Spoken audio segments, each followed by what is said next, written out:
तो ये कहानी एक ऐसे फार्म हाउस की है जिसके किस्से, कहानियां और इसकी हिस्ट्री आपको हैरान कर देगी। एक ऐसा फार्म हाउस जिसके नीचे से कई हजार इंसानी हड्डियां मिली थीं। ये फार्म हाउस अमेरिका की स्टेट इंडियाना में मौजूद है। इसका नाम फॉक्स हॉलो फार्म है। दोस्तों, ये सारी कहानी क्या है, इसके लिए हमें 1947 में जाना पड़ेगा। 1947 में अमेरिकन स्टेट इंडियाना में ही एक बच्चा पैदा हुआ था। इसका नाम हर्बर्ट रिचर्ड था। हर्बर्ट सब बच्चों से अलग था। ये बच्चा मुर्दा जानवरों और परिंदों के साथ खेलता था। एक दफा तो ये स्कूल में एक मुर्दा कौवा ले आया और इसके क्लास फेलोज बहुत डर गए। हर्बर्ट जब थोड़ा बड़ा हुआ तो इसकी दिमागी हालत पर सवाल उठना शुरू हो गए, लेकिन इसका कोई इलाज नहीं हो सका। ये जब 24 साल का हुआ तो इसकी शादी हो गई। इसकी बीवी का नाम जूली था और इसके 3 बच्चे थे। दोस्तों, अब मैंने आपको हर्बर्ट की कहानी इसलिए सुनाई है क्योंकि इसी आदमी का ताल्लुक इस फार्म हाउस की कहानी से है। 1991 में हर्बर्ट एक कामयाब बिजनेसमैन बन गया और ये इसी फार्म हाउस यानी फॉक्स हॉलो फार्म में अपनी फैमिली के साथ शिफ्ट हो गया। दोस्तों, ये फार्म हाउस 20 एकड़ पर फैला हुआ था। इसके अंदर बेशुमार कमरे और एक अदद स्विमिंग पूल भी मौजूद था। वैसे तो हर्बर्ट और इसकी फैमिली खुशहाल दिख रहे थे, लेकिन हर्बर्ट की बीवी बहुत खौफजदा थी।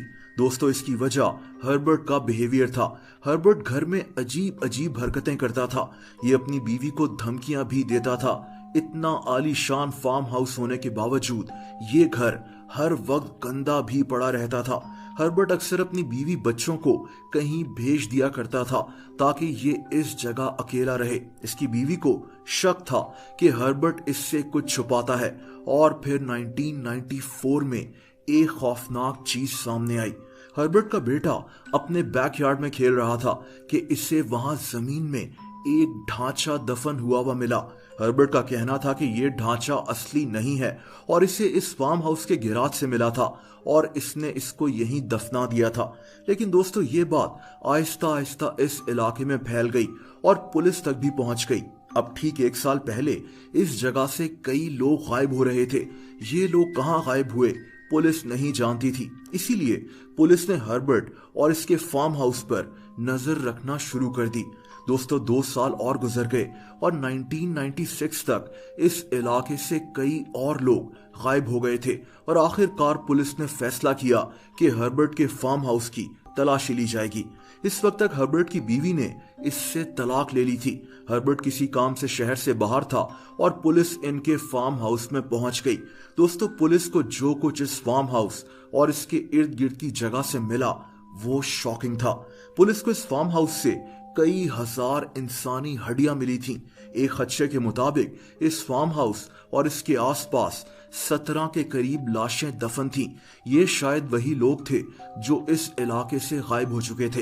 हर्बर्ट को जब इस बात का पता चला तो इस आदमी ने खुदकुशी कर ली थी। बाद में ये बात साबित हो गई कि हर्बर्ट ने ही इन तमाम लोगों को कत्ल करके अपने फार्म हाउस में दफन किया था। दोस्तों, इस वाकये को कई साल गुजर गए। ये फार्म हाउस खाली पड़ चुका था और कोई भी इसको सस्ते दामों में भी खरीदना नहीं चाहता था।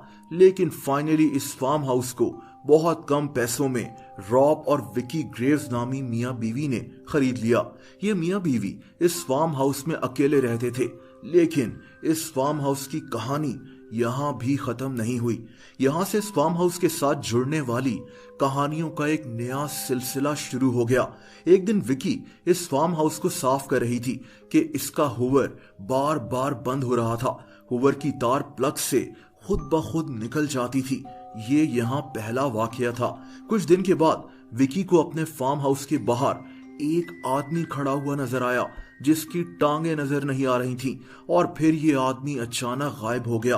दोस्तों, ये मियां बीवी समझ रहे थे कि इस फार्म हाउस के साथ कुछ मसला है। इन मियां बीवी का कुत्ता भी हर वक्त फार्म हाउस के अंदर भौंकता रहता था। ये कुत्ता एक कोने में देखकर डरना शुरू हो जाता था। अक्सर इनके दरवाजे पर कोई नॉक करता था, लेकिन बाहर कोई मौजूद नहीं होता था।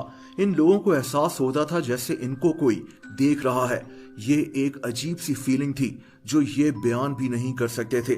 एक दफा तो जो यहाँ स्विमिंग पूल में नहा रहा था कि इसकी गर्दन को किसी अनदेखी चीज ने पकड़ लिया और वो चीज इसको पानी के नीचे ले गई। दोस्तों, ये वाकयात इतने ज्यादा बढ़ गए कि इन मियाँ बीवी ने डर के मारे इस फार्म हाउस को छोड़ने का फैसला कर लिया।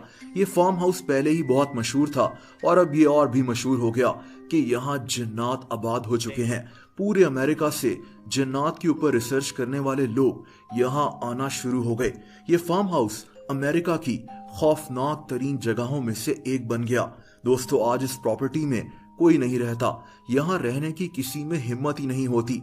ये प्रॉपर्टी खाली है, लेकिन जिन्नात पर रिसर्च करने वाले लोग दूर दूर से इस फार्म हाउस का रुख करते हैं। ये लोग कई कई हफ्ते यहाँ गुजारते हैं। आज इस फार्म हाउस को जिन्नात का फार्म हाउस भी कहा जाता है।